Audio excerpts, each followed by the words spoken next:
Hello and welcome to another episode of the Fully Charged Show podcast. This is a lovely, gentle ramble with an old friend of the show, someone who's appeared on the show in the past and has been at many of our live events, Jonathan Porterfield, who lives on the wonderful, extraordinary collection of islands to the north of Scotland known as Orkney. We've been up there a couple of times, and they are really doing truly remarkable stuff. In a sense, it is the test bed for a fully renewably powered British Isles. They're way, way, way above 100% renewable energy. There's a lot of problems and issues, as Jonathan will highlight in this talk. It's been really interesting. And I will admit there is a certain amount of discussion about human-based range in vehicles, not batteries or fuel range or anything like that. No, this is human, what humans need to do. We got a bit involved and detailed, and I can only apologise, but it's quite fun. It's not offensive or crude. It's just, dealing with humanity. We're all mammals. That's the way it is. That's all. I don't want to go on about it because Jonathan's a lovely man and it's quite a long chat. It's very relaxed. It's very charming. And he's had an amazing experience with electric vehicles. He really knows his way around. Very specifically, second-hand electric cars. When do you buy them? How old can they be? What are they like when they're secondhand? Do the batteries run out of juice after 2 feet? No. Anyway, that's it. So, do tell your friends about the Fully Charged Show podcast. Do please subscribe if you haven't already, either on YouTube or your favorite download app. And let's get on with the show. Please welcome to the Fully Charged Show podcast, Jonathan Porterfield. Jonathan, thank you so much for both of us, I think, for battling through our technical difficulties and communicating. But it's really good of you to join us on the podcast. So Orkney, it holds a really special place in my fully charged heart and in my heart in general. It's so extraordinary. But can you just do a super quick explanation for people outside the British Isles who don't know what, may have heard of Orkney but aren't sure what that means and where it is and all that sort of stuff. Yeah. So if anyone wants to drive the length of Britain, everyone always says Land's End to John O'Groats. Well, we're about 30 miles north of the bit of water between John O'Groats and a group of islands called Orkney, and that's where we live. And because it seems to be quite a lot of islands. I can't remember how many. Yeah, there's, I think in total 60 islands, of which probably 15 are inhabited. Right. So some of them are little rocks in the sea, basically. Yeah. But Orkney mainland is the main bit, but you've got all the Northern Isles. So West Strait to Papua West Strait, interestingly enough, is the world's shortest scheduled flight. And if you take right. You can fly between the two. You can do it in 90 seconds from takeoff to landing. That's West Strait to Papua West Strait, and they're one of the Northern Isles. And that is a scheduled flight, so that's a regular flight between those. Yes. That's so funny, isn't it? Wow, wow. But it's a stunning place to visit, and also the key things I remember is, one, it's windy. All the time. All the time. There's not a lot of tall trees, as in I don't remember seeing any. There's a lot of sideways bushes and trees that are quite low. But when it's sunny and clear, it's just stunning. It is a stunning place to be. We get a lot of the Northern Lights as well in the winter, like this time of year, and that is just breathtaking, Robert. Which I've still never seen. Never ever seen that. Damn. But can you also explain that you're not a native-born Orkney, or what are they called? People who are Orcadians. Orcadian. Yeah. Now, I'm not an Orcadian, although I'm trying to pick the lingo, which makes Orcadians really smile and laugh. Like small is peedy, and then when you meet an Orcadian, you go, "What like the day?" And because I put a bit of lilt in my voice, it just cracks them up, which is great. No, I'm not an Orcadian. I'm originally from Leicestershire. Right. And we moved up in 2013, so I've been here 10 years now. Yes. Wow, that's amazing. Yeah. Right. Because I think I first came across you, it was very much in connection with electric vehicles. So you were the first time I can remember hearing about you is you were driving early electric vehicles from places like Leicestershire, up to Orkney, which is then going, well, no one can do that. It's impossible. There's no charges. How is he doing it? All those sort of things. Yeah. Which I don't know when you started doing that. When did that start? So that would have been 2012, 2013. Oh, right. Really? From when you first went up there? Right. Yeah. So I've been selling used electric cars since 2010, 2011. Right. And then, long story short, we came up here on holiday. I saw there was just such potential. There was 7 EVs here on Orkney in 2013, mainly run by the council. And now we're getting on close to 750, 800 EVs. Right. Which with 10,000 vehicles on the island, we're getting on for 7%. So there's still lots of work to do, but as a percentage, it's amazing compared to the rest of the UK. Yeah. Well, I remember one time when I came up, we filmed. Well, that was amazing because you couldn't do that anywhere else. But I think you put out an announcement. Do you want to drive your electric car past Robert? Yeah. Hundreds of people driving up and down. It was the most extraordinary sight, and it was just fantastic, wasn't it? Really good. So that there were quite a few there even then, but that's continued to grow. Happen. Yeah. Right. Yeah. And also, I mean, all those arguments about. I remember that in the early days of it, that you basically essentially, if you manage to run out of electricity on Orkney, you should have a competition. You've got to drive until you run out, because it's not that big an area. No, so north to south is about 65 miles and it's about 20 miles across. So you'd be quite hard pressed, which is why the early EVs, the Mark 1 Leaf, of which you've got, and the Peugeot Ion, the Mitsubishi i-MiEV, one of your first videos was an i-MiEV. It was, yeah. They're still usable up here, and there's so many bobbing around because 55, 50 mile range. Yeah, in the winter, it's great. It's that'll get you anywhere on the island and back, basically. That's the thing. Yeah. And the great thing about the local council, along with my dear friend Neil Como from EMEC, is that they've always been alerted to any extra public funding for infrastructure, so rapids and fasts. And the council have been great. As soon as there's a grant available, they've just signed and applied for it. So if you go onto ZapMap, you'll be slightly with envy with the amount of infrastructure we've got on Orkney, which is extraordinary. Compared to Shetland's sort of the nemesis of Orkney. There's a bit of rivalry going on between the two islands, but I think they've got 2 rapids, and a smattering of fast, and we've just got, I think in total something like 50 public rapid charge points, a mixture of fast and rapid. That's insane. 50, seriously, that's incredible. It's a massive amount. Wow. So, but then the other important aspect, the thing that I remember when I first visited with you was how almost mundane it was for a household to have a wind turbine. It wasn't like a crazy, that crazy guy up the road, he's got a wind turbine. Everywhere, there's so many of them. I mean, that is. So can you do that quick breakdown of the sort of energy generation on Orkney, because it is a kind of fascinating test bed in a way. Yeah, it is. So since 2013, over 100% of Orkney's electrical requirements and needs and usage has come from renewables here on the island. So that's either wind or tidal. As you know, there's a big tidal thing going on at EMEC, where basically it's underwater turbines. So it's like an underwater windmill, isn't it? In a way? Yeah. So we've got tidal, we've got wind, and we've got quite a bit of solar. Right. So a lot of people mistakenly think, well, you live that far north, solar is just going to be irrelevant in the north of Scotland. Well, we're the north of Scotland. But I've got 9.2 kilowatts of solar on my roof that's bang on facing south.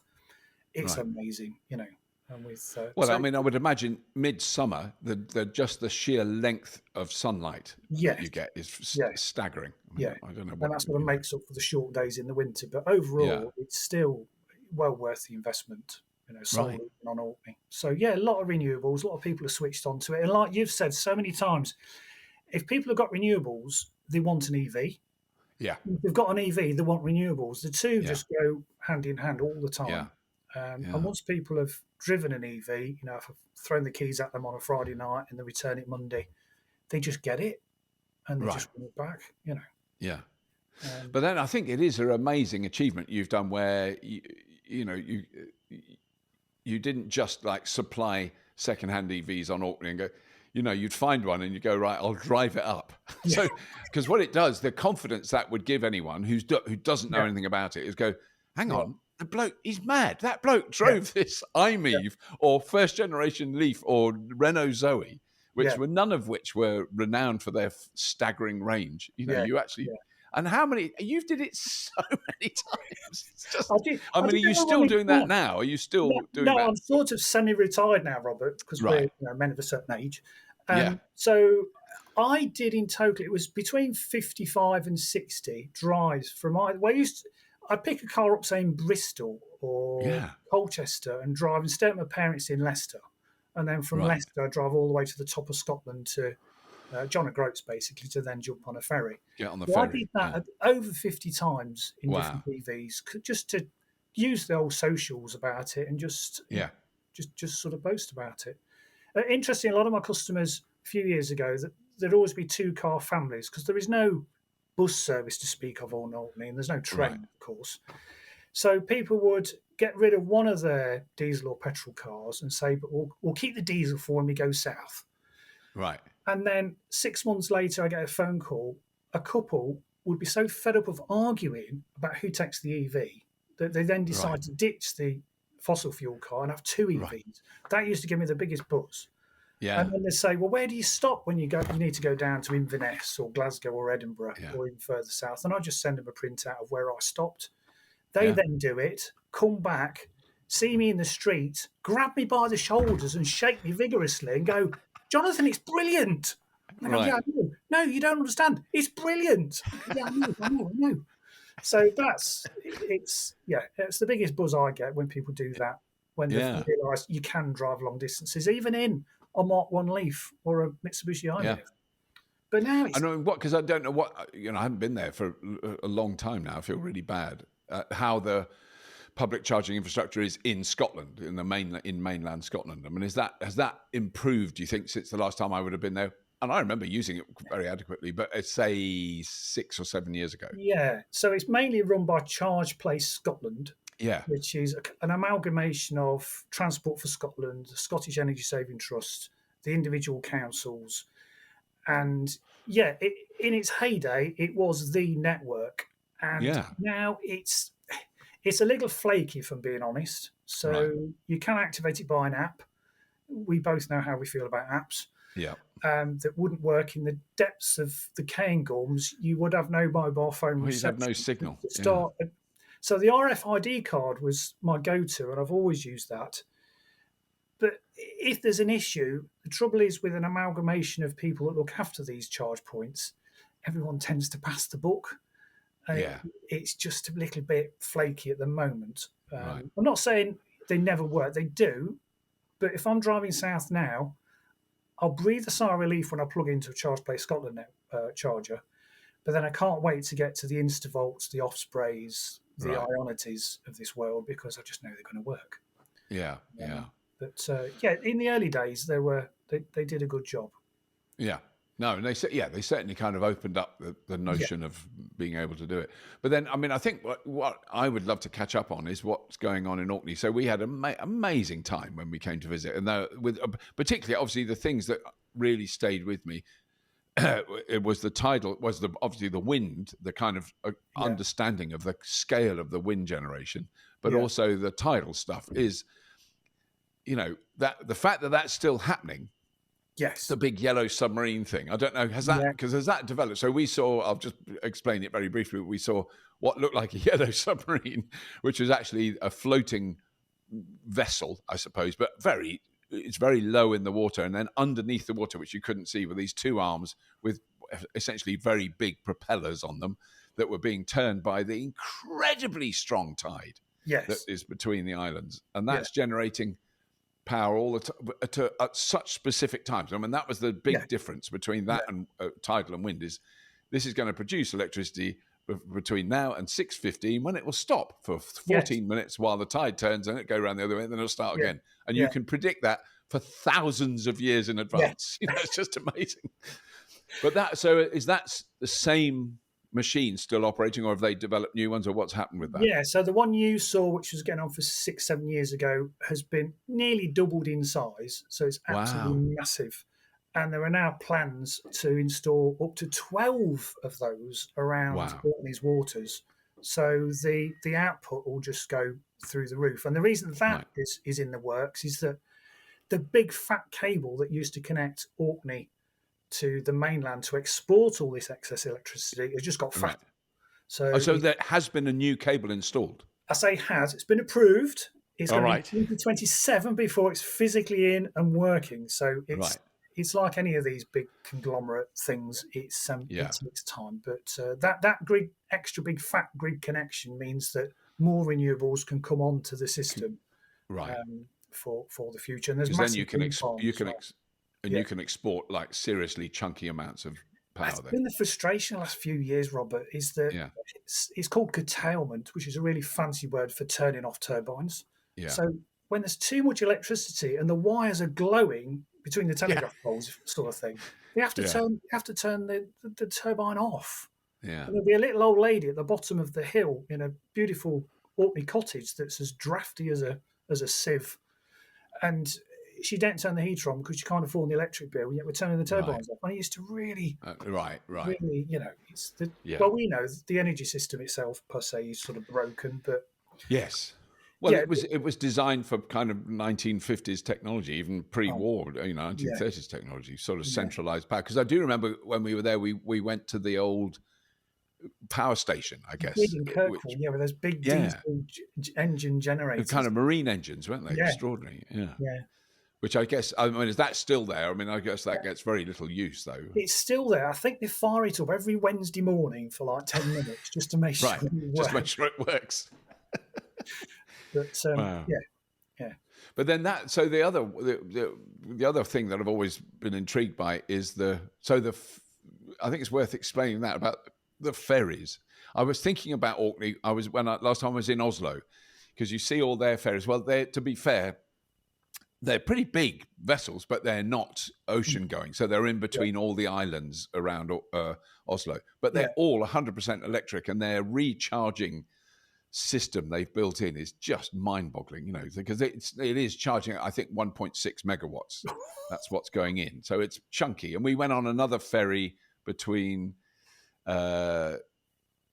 Denmark and Sweden, which it was even more. I can't even remember what that was. Terrifying. The big plug that they plug in is just physically it's huge. yeah, But that was an Orkney scale ferry.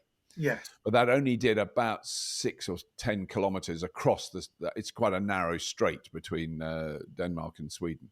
yeah. But it had, I was imagining a little open ferry thing that you drive two cars on, and then and it's got electric. It's going, oh, it was huge. I think it had 12 big trucks on it and about Yeah, 50 cars. So it's yeah, a big proper ferry. yeah, But I was then thinking, oh God, how would you do that for Orkney? Because that would be obviously makes an enormous amount of sense to have an electric yeah, ferry. You've got so much power, yeah. but I think it's the So our Northern Isles that we were talking of earlier. So from the mainland of Orkney, which is Kirkwall, it's like the city centre, if you like. I think there's 5 of these roll-on, roll-off ferries that can hold probably 10 or 15 cars. Now, right. they're all about 35, some are 40-year-old big diesel ferries that do Yeah, similar distances that you saw in Oslo. right. So there is moves to have them replaced. And I think just last week there was approval from the Scottish government to do, I hate the word, a feasibility study Right. on what would be appropriate to replace the fleet. And of course, everything's been thrown into the mix. Hydrogen will play a part because you saw the surf and turf up here. So yeah, fully electric or some type of hybrid ferry is sort of in the mix to be replaced. But Right. so they are aware of what happens in Norway. It's a strong connection between Norway and Orkney. Right. It's, Not surprising, really. King Yeah. and Queen of Norway pop over for Norway Independence Day, which is quite bizarre. It's Norway Wow. Independence Day with bagpipes. It's great. So there is that close relationship. So Yeah. they're always sharing information and talking to each other. But then that was the other thing I wanted to talk about was that when the ferries come in, that was I think the plan when we were there, or I don't remember if it was actually happening, but the idea was while the ferries are in the dock, which I think we generally don't even think about. They're running a certain amount of diesel generating engines to have light and heat on the boat Correct. Yeah. or So when whatever. they're docked up at night, they have to be ready to go for an emergency. If everyone takes seriously ill on one of the islands, they'll Right. go out to bring them back. So yeah, these old diesel generators were used to keep everything on, the lights, the Right. radio, the GPS, but they're now running on hydrogen. They've adapted the engines. So it's like a Oh, so little the actual engine is running on high, because I remember that I was seeing about the generator. So the oh, generator to provide power is running. The actual drive propulsion system is still it's still diesel. Oh, but the generator on the ship is running on hydrogen. when it's moored up at night. Right. Then it has to have those lights on 24/7. Yeah. Wow. So and that hydrogen is coming from the tidal generation or tidal and wind generation. Yes, so it was that island of Ede that you visited, that surf and Yeah. turbo project. So there's one of the last turbines to be installed, which means it's one of the first to be curtailed, is the community-owned turbine on Ede. So Yeah. if that keeps turning longer, because it's making hydrogen, which, as we know, is very energy hungry, Yeah. then the community gets the feed-in tariff. We make Right. hydrogen that could be used at another time. So that's what the whole surf and turf project was. Right. And that is still going. That's Yeah, still it's still going, running. still experimental, and they're still running tests and evaluating how it can be possibly upscaled.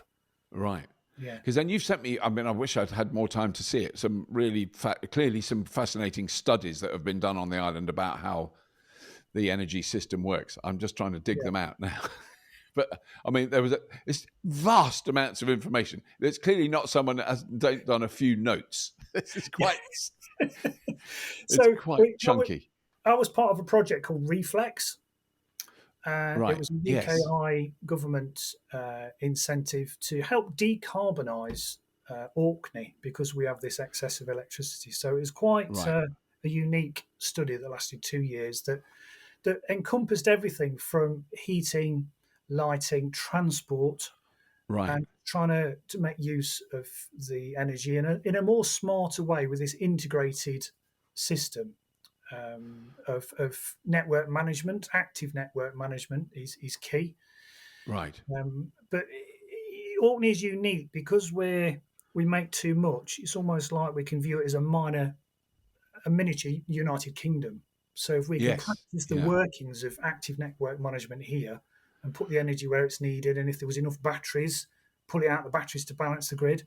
Yeah. So it's why it's a good test bed here for technologies like that, and that's what Reflex Orkney endeavoured to do. And Right. if folks want to go on the reflexorkney.co.uk website, there's a page there that just gives you all the info about what they do. No, it looks amazing. Yeah, and it was so it was like a study from April 2019 to March 2023, which actually covers quite an intriguing period of human history in relation to energy demand and use and everything else. It was amazing because it couldn't have happened at a worse time when we actually started it, which was the birth of COVID and all the restrictions. But we still managed to release. It's just a bit of an offshoot, but I do some work for Drive Electric, who I know you both know really well. So I was their representative up here to help people sign up for a discounted lease on an EV and encourage people to get into EVs and try them. Right. So just for example, it was around £4,000 off the cost of the lease over its fixed term. Wow. So we were leasing Volkswagen E-Ups, which I really love. Yeah. Cracking. Yeah, they're great cars. Oh, they're awesome. We were doing it for £800 down, Robert, and £99 a month. Wow. So people were spending, like the customers I spoke, they said, well, we're spending £60 a week on diesel. Yes. So they saw it as a no-brainer, and so many of these people want to keep their cars. They don't want to hand them back. Yeah. So we've had 200 more people who were quite sceptical, but who went, well, do you know what? It's that cheap. What's the worst that can happen? Yeah. And that's been a real achievement for Orkney to get people to live with EVs. Yeah. No, that's amazing. And I mean, because I'm just intrigued to know if the kind of the spread of things like wind turbines has that continued? Is there still?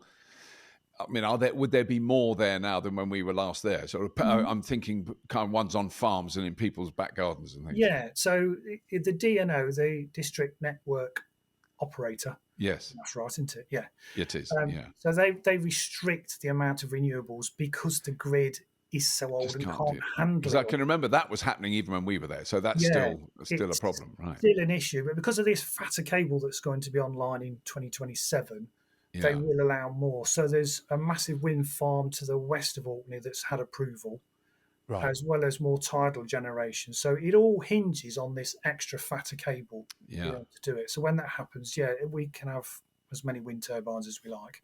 right. But isn't that amazing that even now, when people's skepticism about renewables, um, the big problem that Orkney has is too much electricity. Yeah, I mean, I remember that being a problem even when we came up, and yeah, that sounds like that's still the case. Even with yeah, 750 electric cars, it's just not yeah, enough. yeah. That's right. You, Yeah, you and basically need 10,000 electric yeah, cars to kind of use it up. yeah. Well, the other part of the project, we wanted to have battery storage in folks' homes to complement their EVs, Yeah, to draw, and then through active network management to charge these batteries when there was too much to keep the turbines going, so there was more yeah, feeding tariff payments. But just to have a little bit of a rant, one of the stumbling blocks was smart meters. right. And to cut a very long story short, because the smart meters are funded by a sort of almost leasing arrangement with the installer of the smart meter, you couldn't have funded batteries along with it. Was a financial roadblock. Right. And it was so frustrating because so many people were quite happy to have batteries, but they Yeah. couldn't because of the smart meters if they were given the batteries. It was so ridiculously Oh, frustrating on a yeah. piece of tiny one word legislation about Yeah. financial matters. Wow. But the technology is there to, well, like in the UK or any town, if everyone had battery storage, Yeah. it would mitigate all these peaks and troughs that we see on the Yeah. grid. Yeah. So the But I mean, technology what's is also, there. Sorry. yeah, the technology is there, Mm, isn't it? It's absolutely. I yeah. mean, what's so frustrating as well is hearing of, this area of the world which has more electricity than it can use. And yet the old lady who lives in the leaky cottage can't afford to turn her heating on. She Yeah. should be being paid to Yes. run her heaters. Yeah. With excess energy, you go, Yeah. Mrs. Johnson, turn your heating on. Don't Yeah. worry about it, love. Leave your windows open. Just use as much as you can. That would help. And it's so Yeah. frustrating that we're Yeah. stuck in this little cleft at the moment where we have to have the legislation. It is very much down to the legislation a Yeah. lot of the time. It's not even necessarily money or technology or infrastructure. It's like, well, hang on, she's got electric heating. Yeah. Tell her to turn it on and Yeah. put her on a tariff where Yeah. her heating comes on when there's excess energy. Yes. Whether. Yeah. And we did have, I've had a lot of my customers who bought EVs have been farmers with their own wind turbine. And Right. this is the absolute truth. They would heat their cow sheds for Right. no other reason other than to use more electricity so they got more from the feed-in tariff. So when Right. they realised, hang on, I could buy an EV and fuel my car instead of wasting the heat in a cow shed for no apparent Yeah. reason, we're like, yeah, okay, we'll turn it off and we'll buy an EV. And so Right. it's that sort of scenario that can be hugely frustrating when there's a Yeah. little old lady in the cottage who don't turn it on. And because we're classed as rural in Orkney, we pay the highest standing charge per day with any of the electric companies because we're classed Wow. as, off grid because we're, Right. across a piece of Remote and all water. those Yet we things. make over 100% of our own electricity. Yeah, that's insane, isn't it? Yeah. It's so frustrating. It's so And annoying. that's I all mean, the in a way, it would probably be something like direct action, i.e., you get have an organisation on Orkney where everyone refuses to pay their bills until someone sorts it out. But that's much easier said than done. Oh, yeah. It is. I mean, that frustration is all around the country, isn't it? And Mm. it's so, on those. I mean, and I think the good thing is that it's giving an example of what will happen in the rest of the country. As you've said, it's a kind of test bed for how the grid needs to adapt and modernize and be more flexible. Yeah. And it's not just the grid. I suppose it's the power companies. They need to create different tariffs. I mean, it's happening. It is starting to happen. I mean, I've got an off-peak tariff at night, which is cheaper than the daytime. Yeah. But, it's... And I think people are willing to change. I mean, you might have had it south, but a lot of people up here, we were with Octopus, who I'm with, and a lot of people are on that tariff where if you turned your electricity off, or no, it was a pilot scheme, wasn't it? If you turn your Yes. electricity off, they'd pay you so much. Or you use much less. If you Yeah, use much less, it drops. but Yeah, part but of one and of my that was a customers sent me a picture of him having a candlelit dinner with his wife. Not to be romantic, yeah, but he'd flick the power off at the mains. yeah, He's like, I'm going to earn 25p tonight. yeah. But But I mean, I think it was. I know it was a big success. I think they've just done they've just started because they did it was a sort of pilot plant, wasn't it? But now it's running again. I had an email the other day. It's usually between about 4:30 and 7 in the evening. yeah, And if you use the minimum, you don't have to turn everything off. But if you use the minimum amount, then what they did was completely negate. I think it was 3 gas peaker plants that would need to have been turned on that day. So it dropped by multiple megawatts. It was extraordinary. The demand dropped so much. And I mean, it's easy if you've got batteries, which is what I just made sure I had enough in the batteries for that. And we didn't do anything different, but we weren't using any power from the grid in that period, which is very easy to plan around. Yeah. And I think if people that haven't got renewables or haven't got an EV, it never registers in their head because electricity's, you don't see it. It's not tangible. But when you've got renewables, solar, battery storage, a smart way of heating the house and an EV, you suddenly get turned on to saving energy, don't you? And you suddenly become this EV evangelist and eco warrior type nut, which is a good thing because it just wakes people up to, this stuff isn't free that comes out the sockets. It's But the other thing I wanted to ask you about, because you've been involved in that a long time. So before you went to Orkney, when you still lived in Leicestershire, was the secondhand car trade what you were doing? That was, we're talking combustion cars and pre-electric. Yeah. So in 2004, I set up my business called Eco Cars. Right. And I was selling mainly Toyota Prius and then LPG vehicles. Oh, right. Yes. Liquid petroleum gas was popular right up to sort of 2009 because they were exempt from the congestion charge in London. So it was always that alternative way of fueling a car, either hybrid or LPG gas. But then when I went to, in fact, you were there. It's the first time I don't think I met you, but I saw you there doing a presentation. It was at Battersea Power Station in 2011. Wow, is that when it was? It was a long time ago. Yeah, that was the first time I drove a Nissan Leaf around the little test track. I drove home in my LPG Fiat 500. And I said to my wife, I went, I've just driven the next thing. It's just awesome. Right. I'm going to start specialising in used EVs. Right. And at the time, I'd see them at trade auctions, and it was the usual jokes from the auctioneer, like, you need a long lead for this, lads, to make it go anywhere. And they were ridiculously cheap because no one in the trade wanted one. Yeah. So that's sort of how it started. Yeah. But I mean, now I was at I can't remember where I heard it, an event that I went to, and now it's completely gone out of my head, but there was a lot of, it's coming back. There was a lot of fleet managers there. Yeah. And there were some really interesting discussions afterwards about the number of vehicles that are coming onto the market in, say, the next 18 months. And they know this absolutely because they've got, these are people who are running like 10,000 electric vehicles with various companies as a fleet leasing company.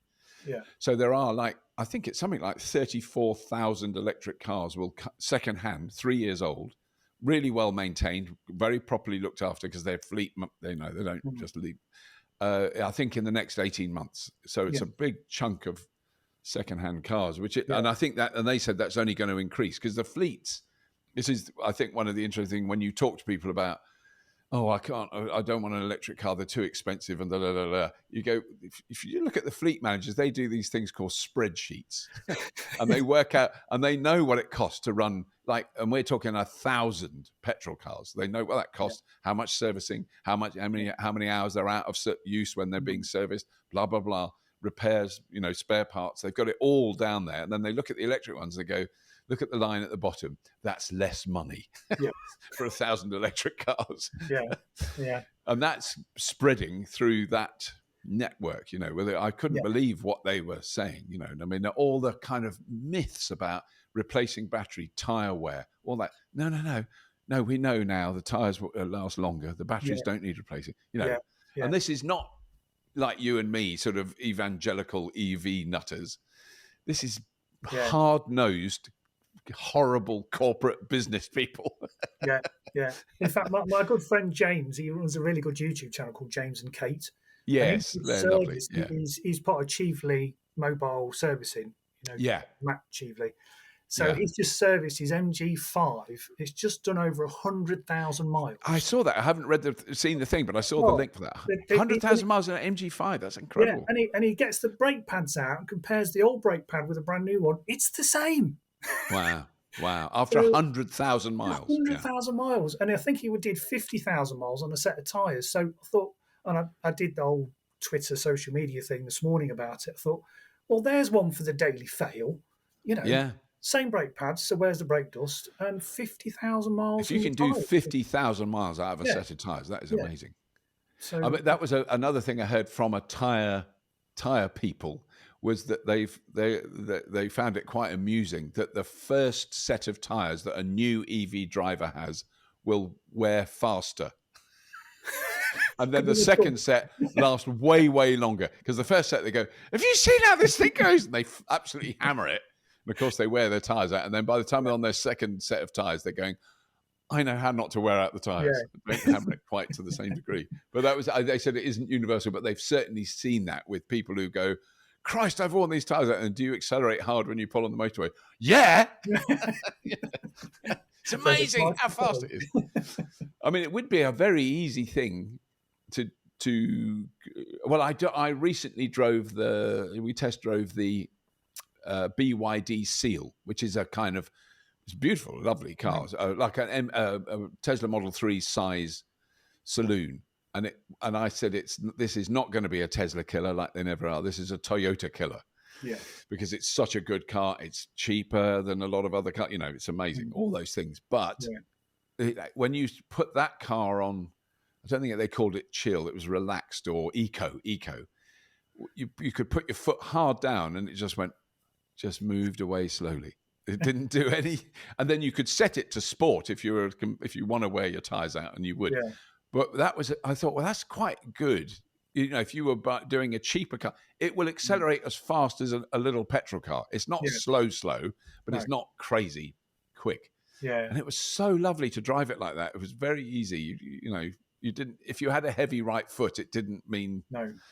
And the range went off the scale then, all those things. It was. I think the Chinese have really got the march on all the European car manufacturers. Well, it's kind of worrying, isn't it? Probably they should all be seriously worried.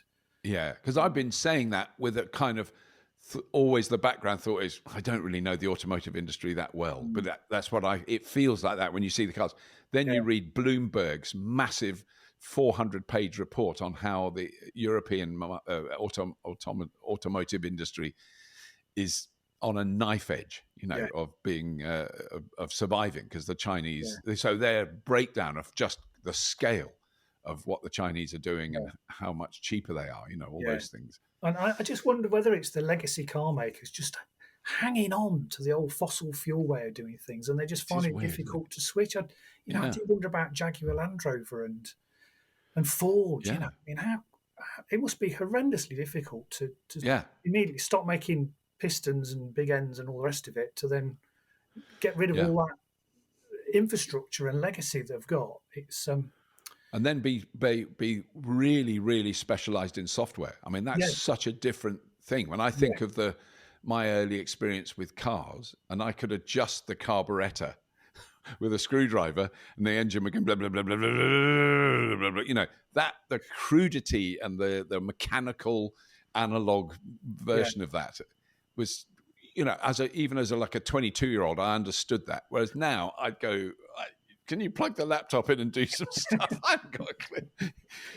It's totally beyond my ken of how that works, but it's critically important. Yeah.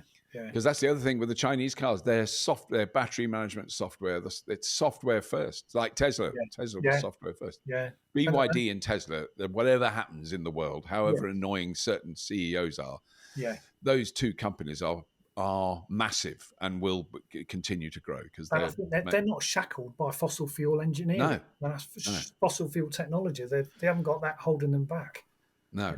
And I mean, BYD in particular is a battery company that Yes. make cars. That's where, so they do understand how batteries work and how they make them. They make their own. Yeah. That's their whole Haven't thing. Tesla put BYD batteries in their rear-wheel drive Model Y? I read. Oh, very possibly. I don't know. Yeah, I can't should remember. know that. Yeah. I'm going to pretend I know that. Yes, they have. And then I'll do another one. No, I don't think they have. We can edit around that. No, we won't. I don't even know that. I've read that somewhere. It might have been Bjorn, a very funny chap who does range testing on YouTube. Yes, isn't he great? It's in between the expletives. I'm sure he said it's got a BYD blade battery. Oh, has it? Okay, because that's what. Yeah. Oh, right. That's interesting. So. Oh, right. They're very proud of their blade batteries. You can bang a nail through it and nothing happens. I saw a video of that. They did. Yeah, it's behind a big glass perspex cabinet, and one was a traditional one. And it went like this. Yeah. The other one was a blade battery. It just did nothing. It did nothing. Yeah.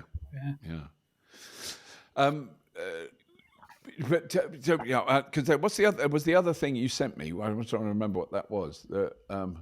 Was both of that really long? It's the same thing. It's just much longer. The really long report. Smart local energy systems, lessons for innovators. But I mean, what a brilliant thing that other councils should be looking at. Yeah.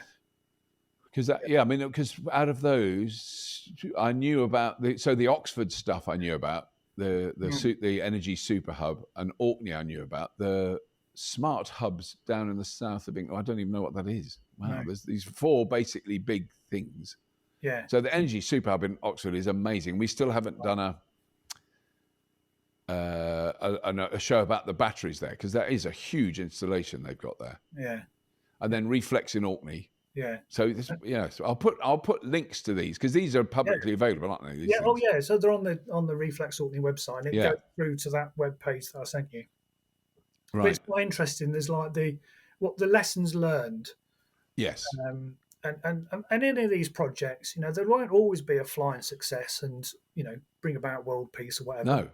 No. But when things go wrong, that's when those points need highlighting. So when someone in the future wants to do a similar project, they go, right, we won't do that, and that, because that doesn't work. We'll do this instead. So that's these 2 reports and those papers are really interesting. God, they are not. I thought I got to the end of this one. It goes. I now feel less guilty that I hadn't read the entire thing before we spoke this morning, because it's 104 pages long. Yeah. And it's not, like we said at the beginning, it's not technology. It's not people wanting to change. It's legislation. Yeah. That's the infuriating thing. It's the men in suits in offices somewhere in Whitehall that, well, we've always done it like this. We can't do it any different. And it is weird, isn't it? Because the classic one I heard was Greg Jackson from Octopus at a big energy conference in Oxford I was at early this year.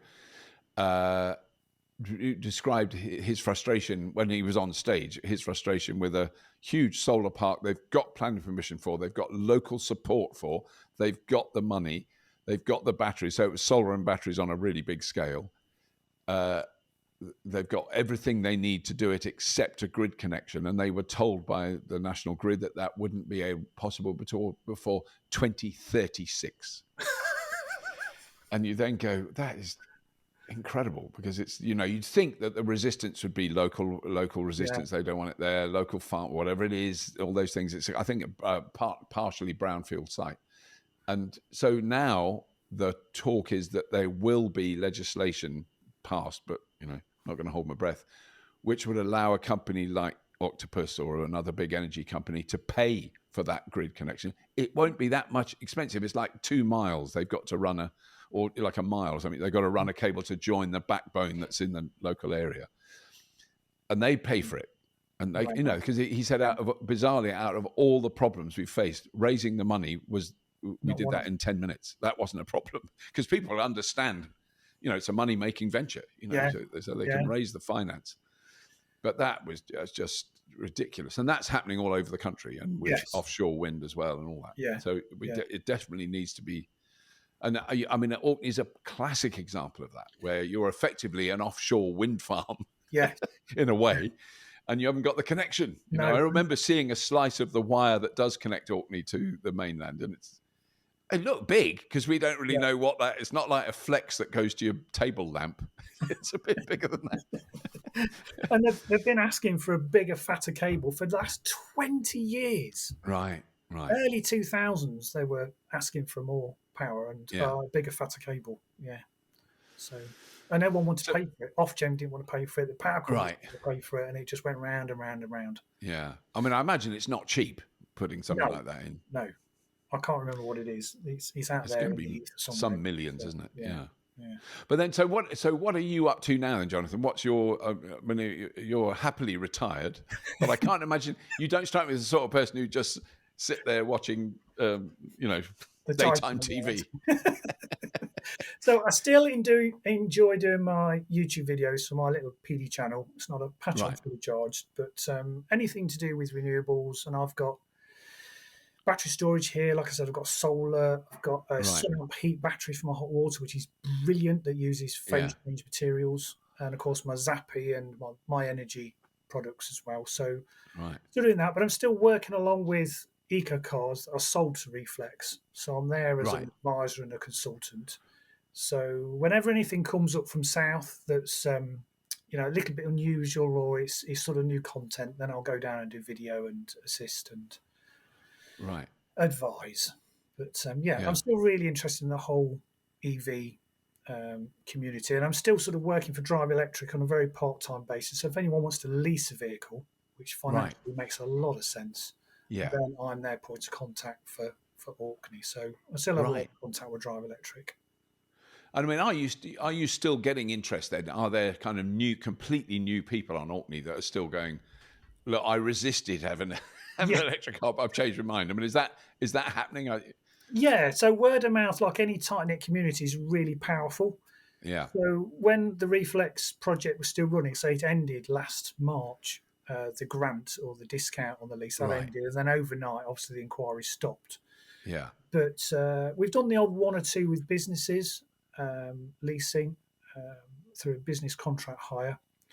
But for individuals privately, because of the market at the moment, to personal contract hire is quite expensive for a number of factors.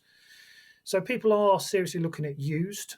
So the used side of the business, i.e. my old business, Eco Cars, is still really, really busy. Right. Oh, good. Used EVs to folk up here. And again, that's word of mouth. All my uncles, nephews, half-brothers, sisters, neighbour has got an EV and they love it. Can you get me one? So a lot of that still goes on. Right.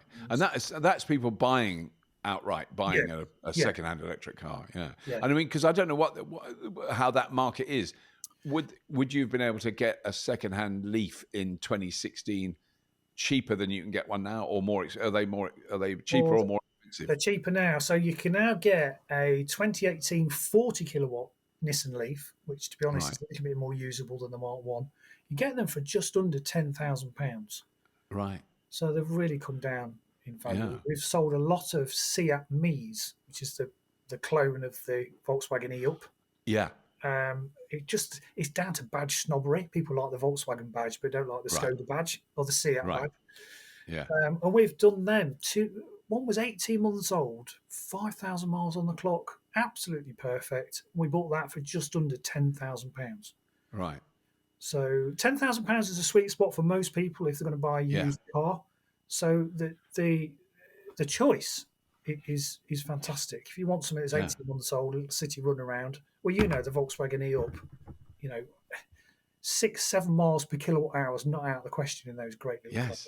So they're so cheap to run. 160, 170 mile range in the summer up here. They're brilliant. Right. So we bought a ENV 200 van for a customer up here 2 weeks ago.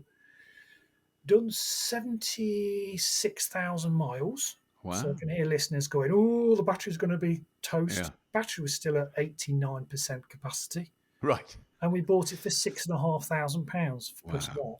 And the customer had a budget of 10 with VAT. And so it came in at like 9.2 or something. And they were absolutely over the moon. Yeah. So, and I mean, if they use that for deliveries and Yeah. moving stuff around in Orkney, Yeah. that battery is way over capacity. You know, Yeah. it's fine, absolutely Yeah. fine. Yeah. So yeah, the Right. used market is buoyant.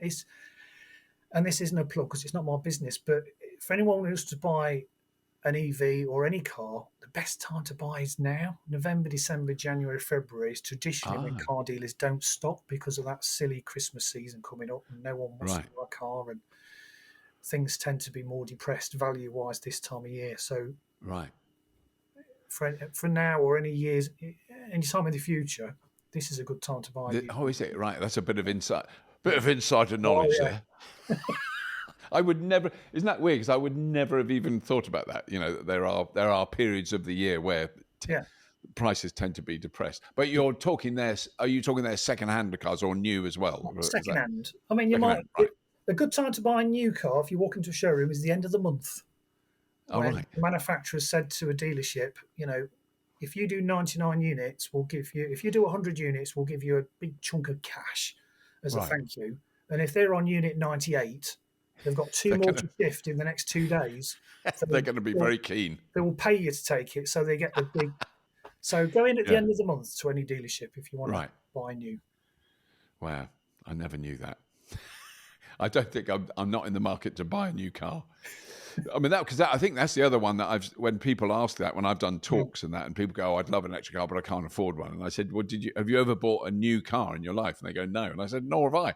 I No. never did until electric cars came up, Yeah. because they were, I worked it out. I didn't even know people in my peer group, in my group of friends who bought new cars. I never met anyone who was in that bracket, so. Yeah.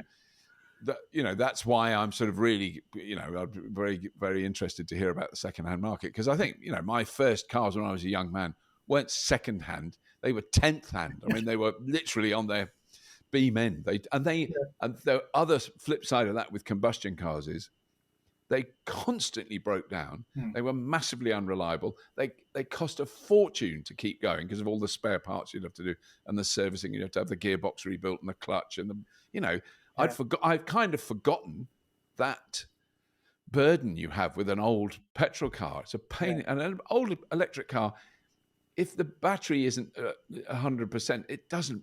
Everything else is fine. Yeah. My Leaf. I mean, my Leaf has got a new battery. Yeah. Which we did in a few years ago. My daughter, I want it back, and I'm really lost out because I let my daughter have it, and I want it back. It's a brilliant car. It's now got a 40 kilowatt hour battery. It's got a realistic, genuine 125 winter, 140 summer range, which is it's brilliant. It's an amazing, and that's had nothing mechanical go wrong with it. Yeah. Absolutely no, and it should have had more servicing. I just had it serviced and MOT at Cleveley, and it was they didn't have to do anything. No, they've checked it out. It's got new tyres on the back. That's all. It's interesting as well. Traditionally in the trade, any car that goes over 100,000 miles is automatically a massive drop in value because the public generally go 100,000 miles, the engine's about to blow up. Yeah. But with EVs, it's really not an issue. And there's thousands of Tesla Model S worldwide with stellar high mileage on the original battery, and not all of them, but original battery and original motors. But certainly 250,000 miles, totally doable, which is extraordinary. I think it's going to take a while for the public to realise that 100,000 miles is not a bad thing in an EV.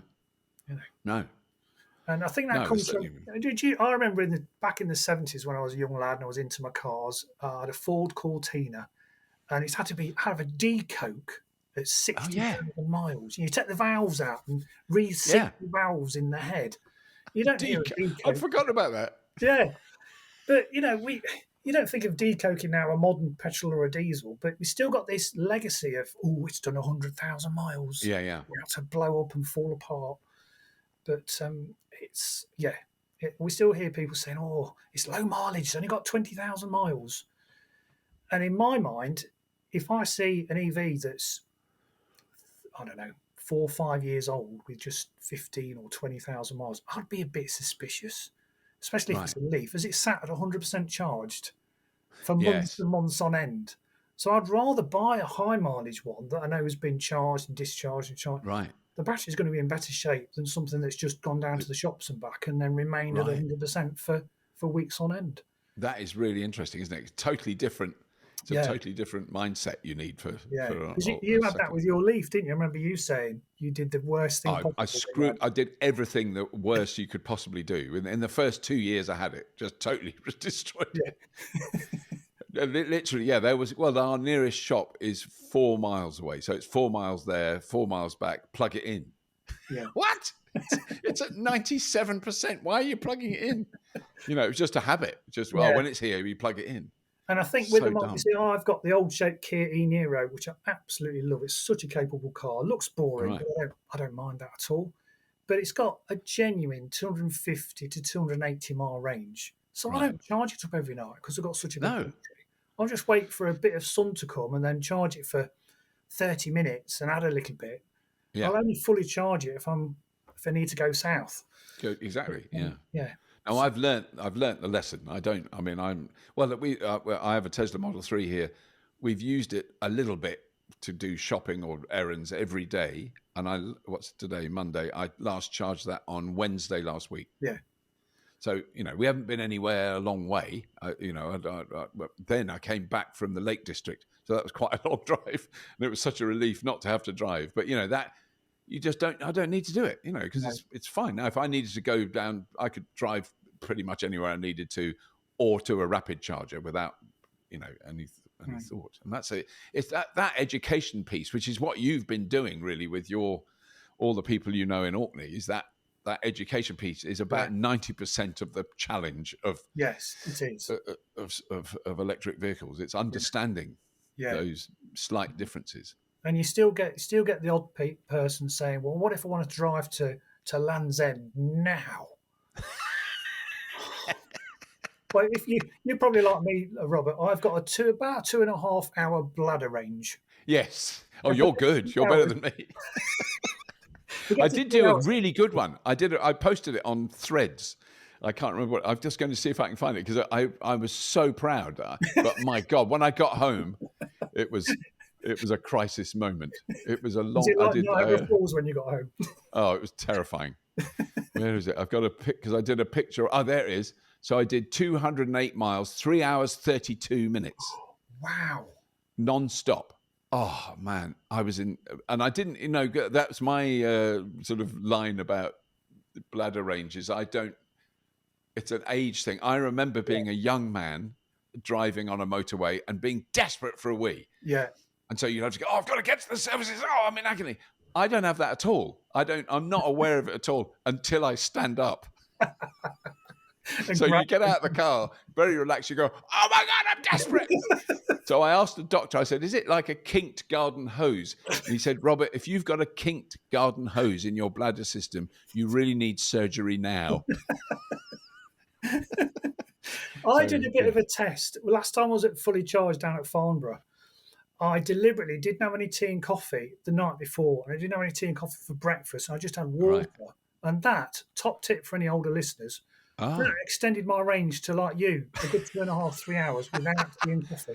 Actually, that's true. I wouldn't have had, I think I'd had fruit juice, but I wouldn't have had tea or coffee before that journey.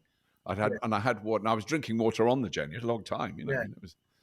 That's the key to big range. It's not infinite, but it's the lack of tea and coffee. Yeah. Cut down your tea and coffee, but my goodness, where there are multiple rapid chargers, can we build large toiletry facilities? Right. I want solar panels above them, but I want very nice, spotlessly clean toilets, within 10 meters.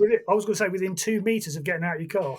2 meters, that would be even better. Or actually, I saw in London the other day, I'd not even seen one before. I would call it, in France, it would be a pissoir. So it was a thing that it was not the slightest bit enclosed. You were completely open to the public, but you had some privacy of a little canopy around you where men can urinate in the street.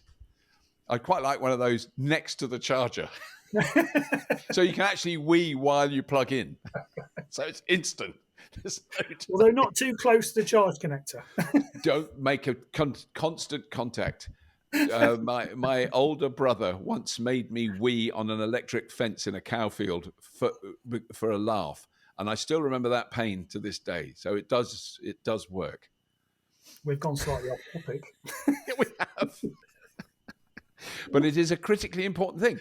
Yeah. The serious point is when people go, "Oh, I'm worried about the range," check out the range of your bladder first before you moan on about it. Because it was also the doctor I asked about the kink garden hose was very concerned that when I said people claim they on Twitter that they drive for 9 hours nonstop, and he said, if you don't urinate for 9 hours nonstop, you will have a bladder infection. You will be really ill. Yes. And I've now had a bladder infection, not connected to driving at all, and it's you can die from it. Yeah. It's really serious, and so you shouldn't hold. It's ridiculous to do. No one does 9 hours nonstop, even though I've seen hundreds of tweets to say that. Yeah. What we need is what's that? A WLTP range across our foreheads. Bladder range, Bladder range across our foreheads. Yeah, because it would be very high when you're a young man, but it gradually diminishes. It tails off. The more miles you got under your belt, the lower your range. Summer range, you could have tea and coffee range and water range, couldn't you? That's true. Yeah. But you shouldn't because I remember talking. Oh, he's a lovely man. He's wonderful.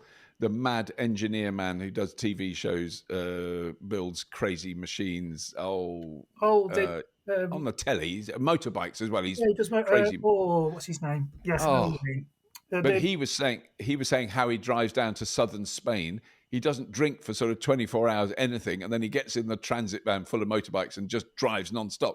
And I went, that's so bad for you. I mean, he did finally admit he's a bit worried about it. Is Guy Martin? Guy Martin, thank you.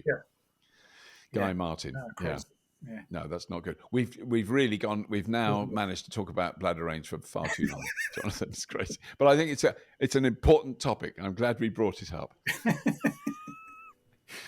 Thanks so much. It's been really good catching up with you. Have a lovely time on Orkney in the winter. Yes, we're going to see the Northern Lights. You're going to see the Northern Lights. That is pretty spectacular. Yeah. Cool. All right, Jonathan. Thanks a lot. Take care.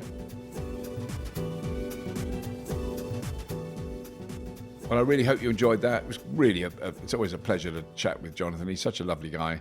I'm sure we'll be seeing him again soon at some point. We'll be hooking up with him again, and I would love to go back to Orkney and see what they're up to now. I mean, the new their tidal generation stuff, really impressive.